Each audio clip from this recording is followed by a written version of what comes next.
Hello दोस्तों, जैसा कि आपको पता है कि बिहार इलेक्ट्रिसिटी में पूछे जाने वाले इलेक्ट्रीशियन क्वेश्चन का सेट 1 का पार्ट 1 वीडियो अपलोड कर दिया गया था। ये पार्ट 2 वीडियो है, आप लोग देखेंगे।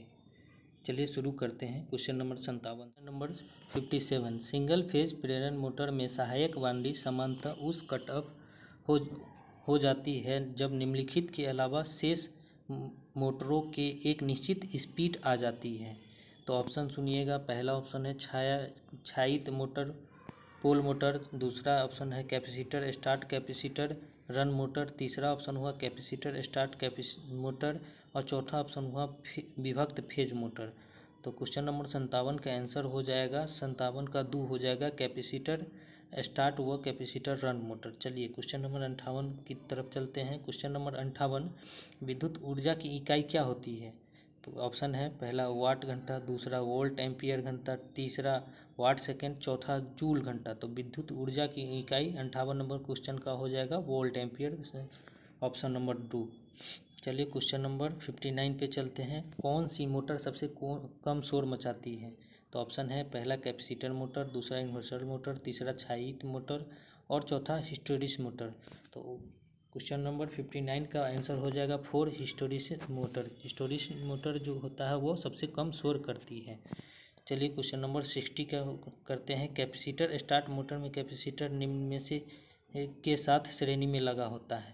स्टार्टिंग वाइंडिंग के साथ होता है, रनिंग वाइंडिंग के साथ होता है, प्रतिकारी वाइंडिंग के साथ होता है, इनमें से कोई नहीं। तो क्वेश्चन नंबर 60 का आंसर हो जाएगा पहला स्टार्टिंग वाइंडिंग के साथ कैपेसिटर स्टार्ट मोटर का जुड़ा हुआ होता है।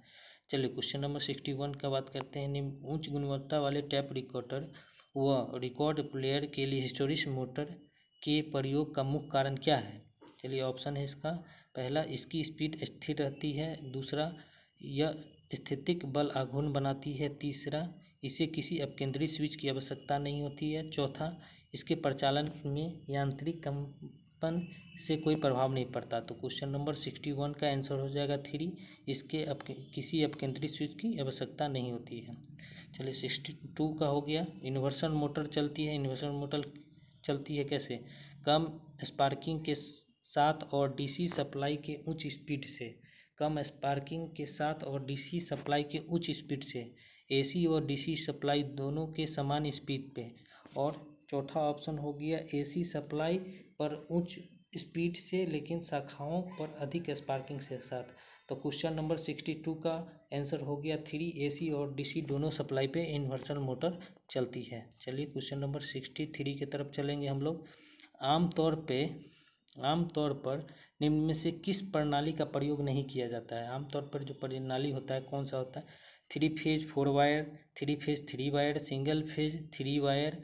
और कौन सा नहीं किया जाता है? वो होता है 63 का 4 आंसर, 4 फेज 4 वायर का उपयोग नहीं किया जाता है। क्वेश्चन नंबर 64, प्रोत्कर्षों के मामले में निम्नलिखित में से कौन सी युक्ति सप्लाई को रोक देती है? अर्थ स्विच, श्रेणी रिएक्टर, आइसोलेटर, परपथ वियोजक। तो क्वेश्चन नंबर 64 का आपका हो जाएगा 2 आंसर, श्रेणी रिएक्टर। सर्ज को रोकने के लिए सीरीज रिएक्टर का प्रयोग किया जाता है। इससे क्या होता है कि पथ में प्रतिबाधा बढ़ जाती है। चलिए क्वेश्चन नंबर 64 का आंसर हो गया 2, श्रेणी रिएक्टर। 65 की तरफ चलें। परपथ वियोजक यानी सर्किट ब्रेकर की वियोजन क्षमता आमतौर पर निम्नलिखित में व्यक्त की जाती है। सर्किट ब्रेकर की वियोजन क्षमता किसमें व्यक्त की जाती है? एम्पियर में, वोल्ट में, मेगावाट में या मेगा वोल्ट एम्पियर में? तो पर सर्किट ब्रेकर को MVA यानी मेगा वोल्ट एम्पियर में व्यक्त किया जाता है। 65 का आंसर हो गया 4। 66, आवेश का यूनिट क्या होता है? तो आवेश का यूनिट कूलम्ब होता है। 66 का आंसर हो गया 4। एम्पियर किसका होता है? एम्पियर धारा का होता है। वाट किसका होता है? वाट होता है शक्ति का। अब वोल्ट किसका होता है? वोल्टेज का इकाई वोल्ट होता है। चलिए 66 का आंसर हो गया आवेश की यूनिट कूलम्ब होती है। चलिए 67 इक्वेशन हो गया, इसका आंसर 5 ओम होगा। चलिए 68 की तरफ चलते हैं। डीसी मशीन की वाइंडिंग पूर्ण पिच वाइंडिंग कहलाती है कब?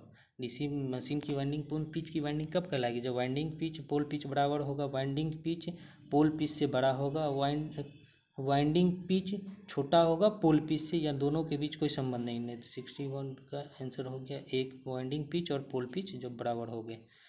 69 का होगा विद्युत चुंबक में चुंबक की सामर्थ्य परिवर्तित की जा सकती है। विद्युत चुंबक में चुंबन की सामर्थ्य कैसे परिवर्तित की जा सकती है? ऑप्शन हो गया केवल करंट को परिवर्तन द्वारा, केवल वाइंडिंग टर्न को परिवर्तन करके, या तो करंट या तो वाइंडिंग टर्न में परिवर्तन करके, और चौथा नंबर ऑप्शन हो गया केवल वोल्टेज में परिवर्तित करके। तो 69 का आंसर हो गया 3, या तो करंट या तो वाइंडिंग टर्न में परिवर्तित करके। 70 का हो गया 4 पोल 5 HP 3 फेज 50 साइकिल 400 वोल्ट प्रेरण मोटर की तुलनांकित स्पीड क्या होगी? तो जैसा कि आप लोग को इसका फार्मूला आप लोग को मालूम होना चाहिए कि NS